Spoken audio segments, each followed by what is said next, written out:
اچھا، اب یہ ساری باتیں میں نے کی ہیں، لیکن میں چٹخارے دار باتیں نہیں کر سکا آپ سے. اس کے لیے آپ باقی وائزین کو سن لیں، اور وہ آپ کو کہیں گے کہ جی بس دجال آنے والا ہے، ہم نے ان کو چھوڑنا نہیں ہے، ہم نے ان کو مار دینا ہے. میرے بھائی یہ آپ صدیوں سے یہ باتیں کر رہے ہیں. وہ جب آئے گا دجال پھر دیکھی جائے گی انشاءاللہ تعالی. اس وقت جو یہ اس وقت مسئلہ ہے، آپ اس کو ایڈریس کریں خدا کے لیے. اس طریقے سے یہ حضرت عمر نے یہ کیا تھا. حضرت عمر نے تو یہودیوں پہ احسان کیا کہ جو عیسائی 600 سال سے ان کو نہیں آنے دے رہے تھے، ان کو آنے کی اجازت دے دی. حضرت عمر نے تو نہیں کہا کہ تمہیں تو دجال نال مل کے سی مارنا ہے، تو تمہیں ان میں وڑن نہیں دینا، تمہیں تو دجال کے ساتھ مل کے ہم نے مارنا ہے. وہ جب آئے گا زمانہ وہ دیکھا جائے گا، وہ میدان جنگ کی بات ہے.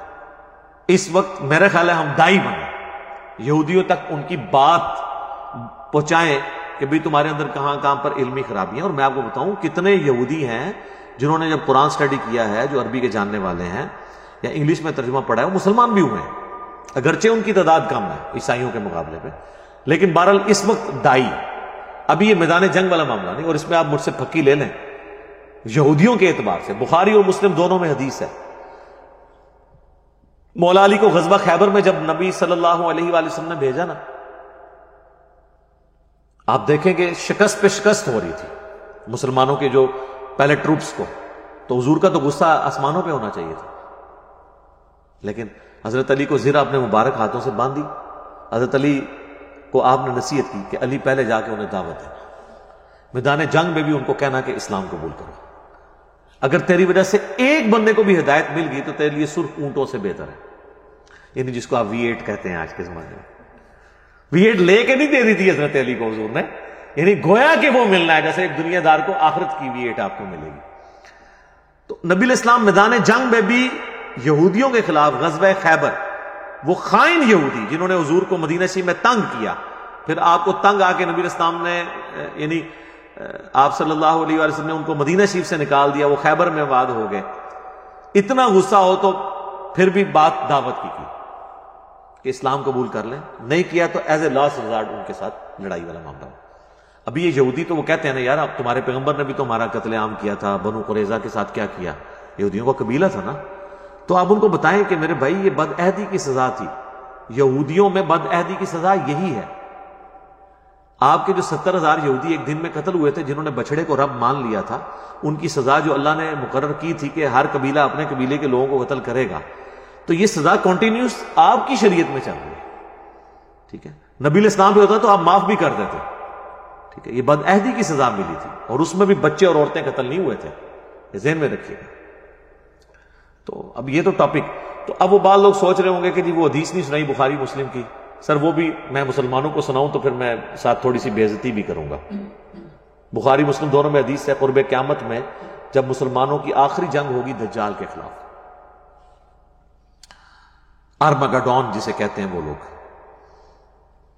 اور اس جنگ کے اندر نبی الاسلام فرمایا کہ اگر کوئی یہودی ایک پتھر کے پیچھے بھی چھپا ہوگا نا، کسی درخت کے پیچھے بھی، تو پتھر اور درخت کو بھی اللہ زبان دے گا اور مسلمان سے وہ کہے گا یا مسلم، میرے پیچھے یہودی ایسے قتل کرتے. یہ عام حالت میں نہیں، میدان جنگ میں، سوائے غرقد کے درخت کے جو ان کو پناہ دے گا.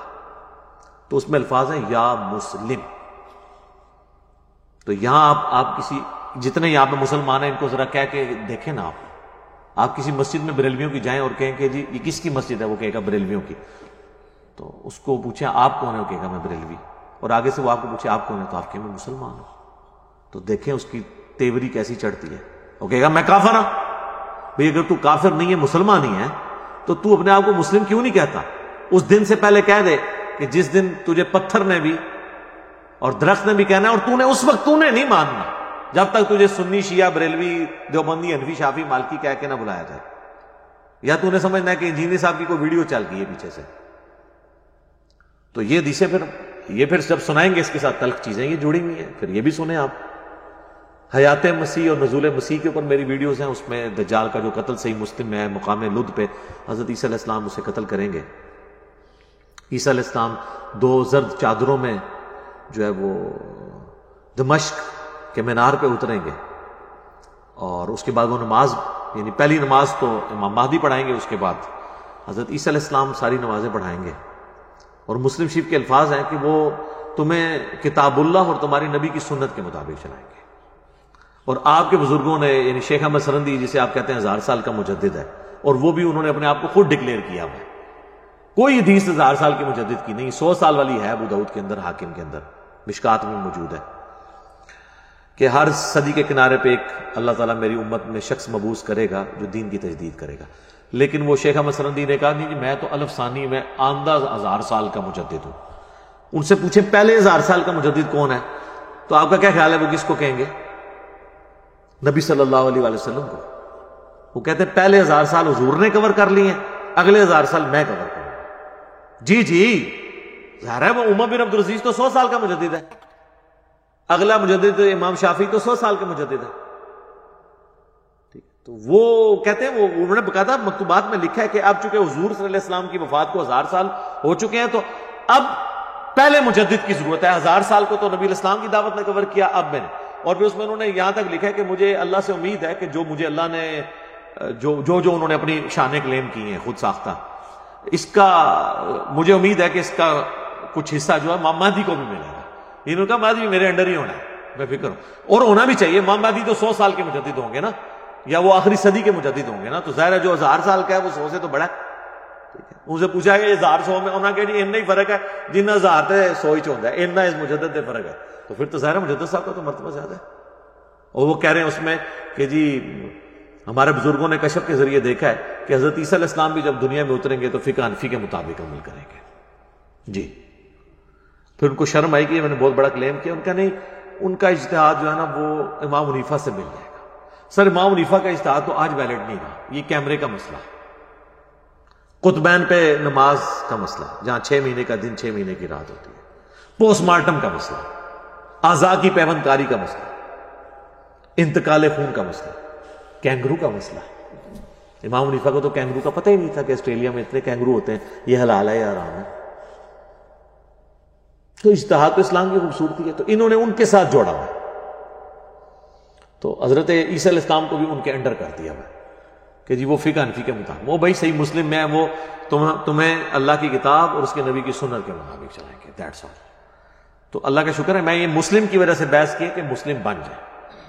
اس دن سے پہلے مسلم بن جائیں جس دن آپ کو مسلم بننا پھر فائدہ کوئی نہیں دے گا.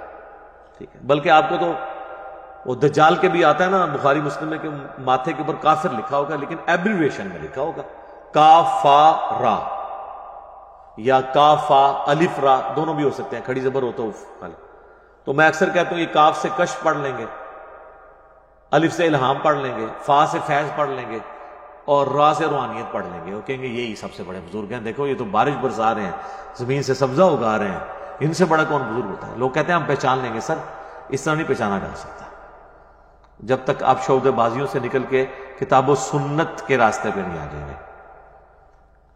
یعنی کہ دوسرے الفاظ میں مرنے سے پہلے اے مسلمان کر لے اس پہ غور، کتابوں کا خدا اور ہے، بابوں کا خدا اور. باب خدا اسی کو مانتے تھے لیکن ان کوالٹیز کے ساتھ نہیں جو آسمان سے نازل ہوئی تعلیمات یعنی کتاب اور سنت اور احادیث کی کتابوں میں موجود ہے. تو ہم تو صرف آپ کو جھنجھوڑ سکتے ہیں.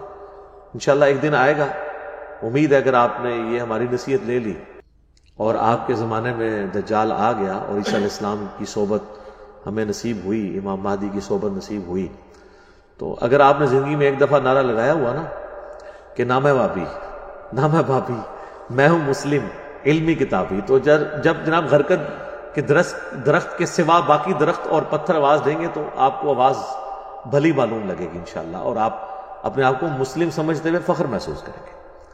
باقی اس کے لیے نبی علیہ السلام کا ایک وظیفہ میں اینڈ پہ بتاتا ہوں. دجال پہ میری کئی ایک ویڈیوز ریکارڈڈ ہیں، نزول مسیح کے اوپر بھی، ہر ٹاپک میں موجود ہے. آج کا ٹاپک چونکہ نہیں تھا، صحیح مسلم میں حدیث ہے جو سورۃ الکہف کی پہلی 10 آیات یاد کر لے گا تو اللہ اسے دجال کے فتنے سے بچا لے گا. تو یاد اسی صورت میں ہوں گی، روزانہ کم از کم ایک دفعہ پڑھ لیں تو خود بخود آپ کو یاد ہونا شروع ہو جائیں گی. باقی یہ جو علماء جو ہے نا وہ قیامت کی نشانیوں کو اس سے جوڑ کے، قیامت تو ہم پچھلے 400 سال سے بنائے بیٹھے ہوئے ہیں. ٹھیک ہے، لوگ تو پہلے کہتے تھے 1000 سال سے اوپر ہی امت جائے گی نہیں. آپ پرانے زمانے کے بزرگوں کی بھی کتابیں دیکھیں نا تو وہ آپ کو لگے گا بس قیامت آئی کہ آئی. فی الوقت جو گیون سرکمسٹانسز ہیں نا، اس میں جو ہے نا وہ آپ اس طرح مجھے لوگ کہتے ہیں قیامت کی نشانیوں پہ ویڈیو ریکارڈ کرائیں. جی قیامت کی سب سے بڑی نشانی ہے نبی علیہ السلام کا دنیا میں آنا. جی صحیح مسلم میں حدیث ہے میں اور قیامت اس طرح ساتھ بھیجے گئے ہیں جیسے یہ دو انگلیاں، درمیان والی انگلی اور شہادت کی انگلی نبی علیہ السلام نے جوڑی. یعنی نبی علیہ السلام کی بعثت ہی قیامت کی خبر ہے. جی قرآن میں بھی ہے نا سر، اقتربت الساعہ وانشق القمر، قیامت قریب آ گئی اور چاند دو ٹکڑے ہو گیا. نبی علیہ السلام کے زمانے میں جو چاند دو ٹکڑے ہوا تو اللہ نے کہا یہ قیامت کے قریب آنے کی نشانی ہے. ظاہر ہے جی اتنی لمبی انسانی تاریخ میں ہزاروں انبیاء آئے ہیں، ان میں جب آخری پیغمبر آئے گا تو قیامت کی نشانی ہوگا نا. یعنی نبی علیہ السلام کے بعد اب کوئی نبی نہیں آنا، حضرت عیسیٰ نبی امتی کی حیثیت سے آنا ہے. تو حضور کی بعثت خود جو ہے وہ قیامت کی نشانی ہے. باقی وہ جو نشانی ہے جو چھوٹی چھوٹی جوڑتے ہیں اور وہ ضربے تقسیمیں لگاتے ہیں، کبھی یاجوج ماجوج کو لے کے بیٹھ جاتے ہیں، کبھی کچھ لے کے بیٹھ جاتے ہیں. سر جو کام کرنے والا ہے وہ یہ ہے کہ آپ دین پہ چلیں اور جو بیسک دین ہے یہ لوگوں کو سکھانے کی کوشش